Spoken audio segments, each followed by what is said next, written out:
Well, hello YouTubers, thanks for joining me. So, I got a shipment in today from Tackle Warehouse, you guessed it. So I figured with all the chaos and craziness that's happening right now in the world, why not look at some tackle that I just ordered and potentially you can order too, before January 8th if you still have time and you see this video.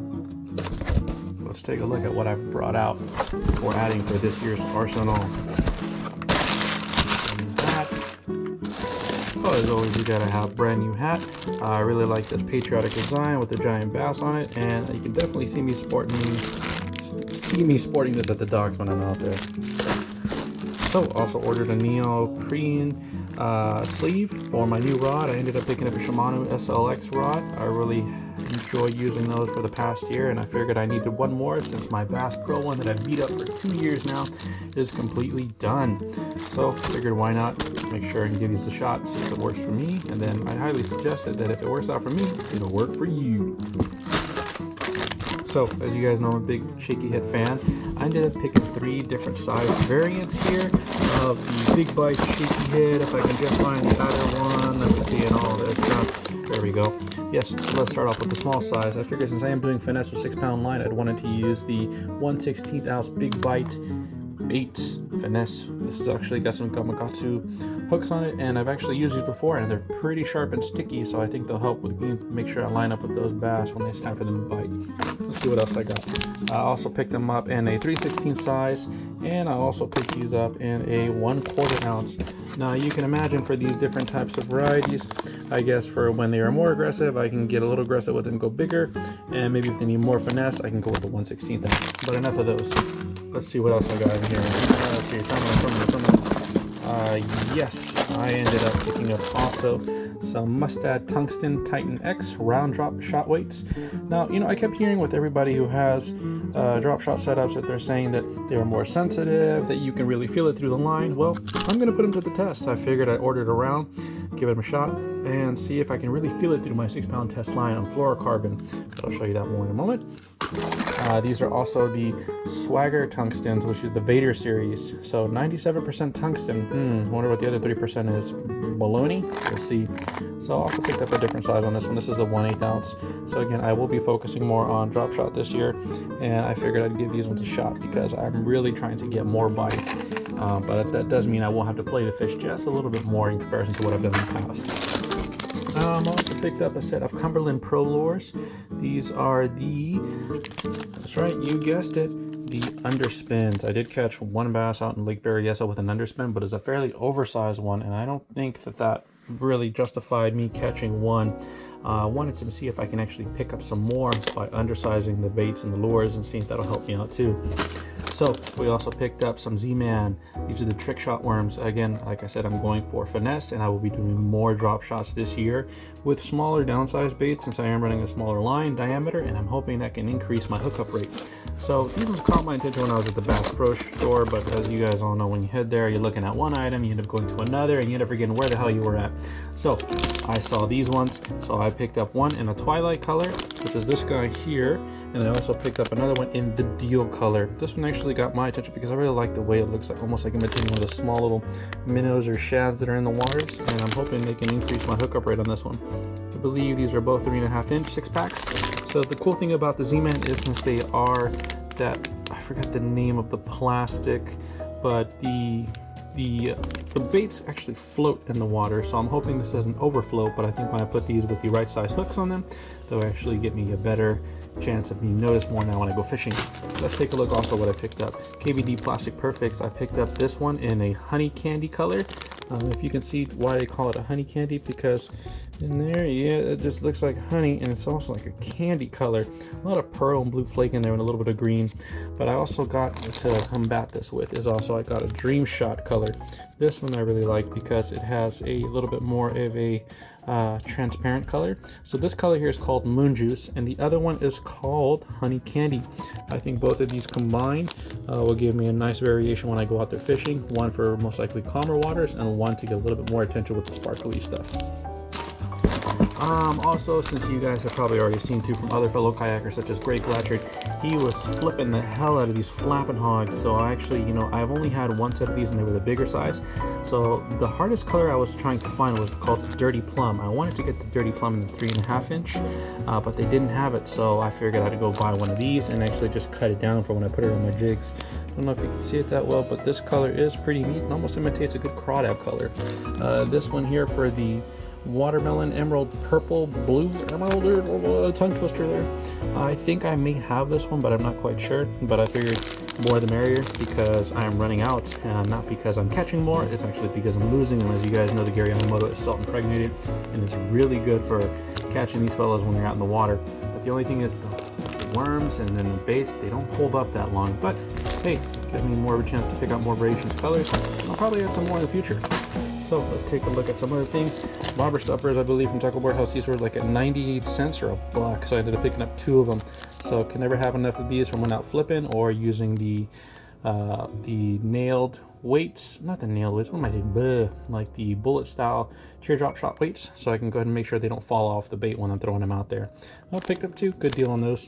Let's see, I also ended up picking up 2 of the Andes Edwin Evers E-Series synthetic hair jigs. Now, I've never really used a hair jig before, but when I saw people stating that they were catching them on hair jigs, that that's the only thing they were biting on, I figured, you know what, I don't have enough variation of baits and lures, so why not give them a shot? I did end up picking up 3 different size variants because I wanted to try 3 different comparisons, 1/4 ounce, which is this guy here in the black and blue for those dirtier, dingier waters. I also picked up the 1/8 ounce, which is a little bit smaller here. This is in the brown and light brown color. It's almost like a crawdad color. I also have the 1/8 ounce, which is the synthetic jig with the color avocado. I figured this with a nice little trailer or maybe alone might help me increase my hookup rate when I'm going for the finesse. So I figured these 3 would be just enough to go ahead and give it a first time shot. Hopefully I don't lose these when I'm out there fishing, but hey, you never know, that's part of the game, right? Now let's take a look at some of the other stuff I picked up. We'll start off with the Cliff Banger. This is from 13th Fishing. I really like the color on this one. It is a fairly deeper size than what I thought it was going to be. I thought it'd be a little bit smaller. This is the 70 series, but this one does dive up to, it says there, in 12 feet. So I figured this one actually be a good imitation. Actually stands out from when I'm out there fishing them in comparisons to something smaller that I throw, but I wanted to get something more in the 12-foot range. I do have deep diving baits that are going up to 25 to 30 feet within the crankbaits, but honestly, I think I need to add some lead weights on those guys because I can't get them to stay in the strike zone long enough because, as you know, these guys start floating off. But then again, just want to show you guys the Cliff Banger for the 13th Fishing series is a really cool lure, and I hope you guys give them a shot and give it a chance to go ahead and go fishing with these because I'm definitely going to try them, and let's see how good they work for me when I'm out in the Berryessa or in the Delta or Clear Lake. Next one is another one that got my attention is Jenko Fishing. This is a really cool design on this one. I really enjoyed the lipless rattle trap, but I'd never seen one in this kind of color. And when I saw this one standing out in the Tackle Warehouse order sheet, you know what, this one really just imitated from what I noticed, like a lot of the minnow fish that were being spit up when we caught them in last year in October. I figured this would actually be a good imitation for when I see those big old balloon swirls of bait being chased by the bass, and maybe I can throw this out there and mimic them and slow it down just enough so they'll maybe want to bite it. But I'd highly suggest picking one of these up if you do have the chance. They do look really cool, and I hope they will produce for me when I toss them out there. We'll see. And out of all these 3 sizes, I ended up downsizing again this year. I will be focusing on finesse. As you can see, this little guy here, he comes in at 3/16 of an ounce for my finesse setup. I chose this color because, I don't know, just like the color combination there really worked out, and I thought maybe for this one, hey, I never really had a lure of this color code, so why not give it a shot and see if this one can produce for me too. And I figured it stands out compared to what they're normally going to see in the water. But one more item that I did pick up, like I mentioned, since we are finessing, is I went up and picked up a can of the Bang garlic formula. Bang, bang. Anyways, the Bang setup looks pretty cool. I've seen someone from, ooh, that does smell like garlic. Oh, man. Actually, I'd like to spray this on my food. It smells that good, but yeah, I'm not going to do that. I did see some people using this from South Cal who were fishing out from bass thumbs.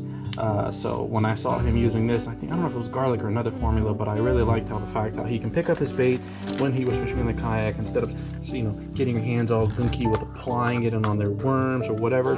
Just take that sucker out, spray it, point it out, and good to go. Now you have some lure scent on your lures. So I will be definitely giving this one a shot, and hopefully this will last me for more than maybe 5 or 6 competitions for kayaking, but we'll see. Maybe I can order more, who knows. I don't think I will need to though. For the finesse setup, I'm running Sunline Super FC Sniper. I'm converting 2 of my fishing line setups to 6-pound. I did pick up the setup for 660 yards. I think this should be good enough for me for maybe about 4 spools to use for this year. I don't know how effective it will be for when I cast it out. I did downgrade to Yazuri fishing line on one of my setups, and that thing casts like a dream, and it was actually on one rod and reel fishing setup that I had that's problematically giving me too many issues every time I used it. But I figured for this event that will be coming up for 2021, I can get the real deal and make sure I have 2 setups of these, and hoping that this will produce a lot better for me for those sneaky fish that are not that aggressive to eat and who could potentially be line shy.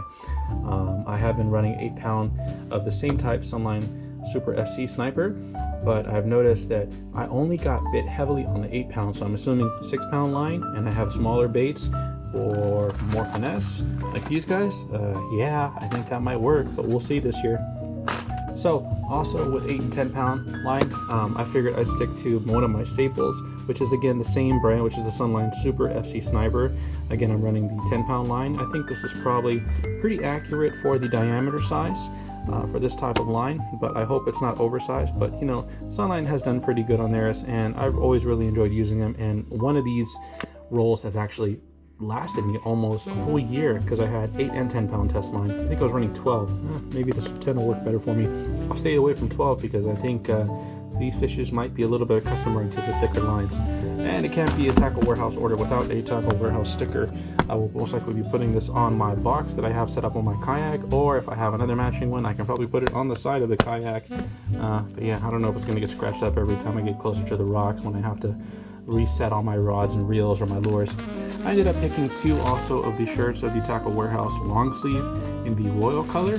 I just don't have any of these, and I figured, you know what, I need 2 of these, not only in a short sleeve, but let me get a long sleeve. But yeah, that'll do it for me for today.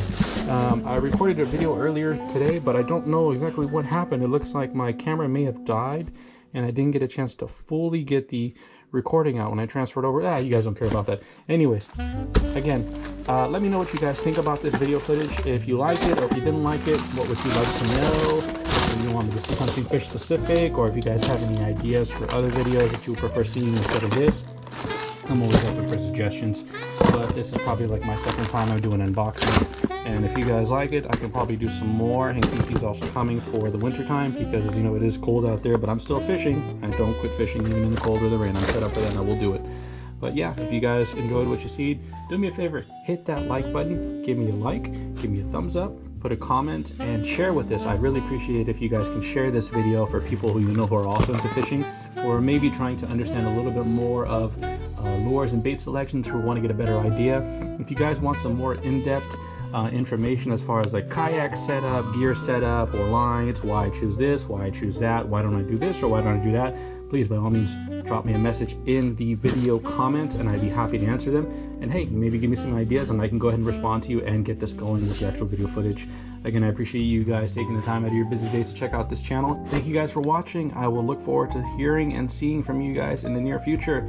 And remember, get out there and get your feet wet. It's always fun kayaking, and I always highly appreciate running into other fellow kayaking anglers.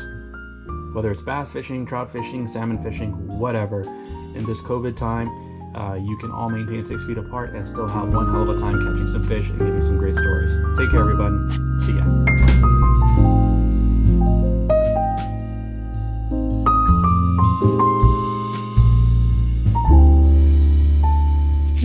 ya.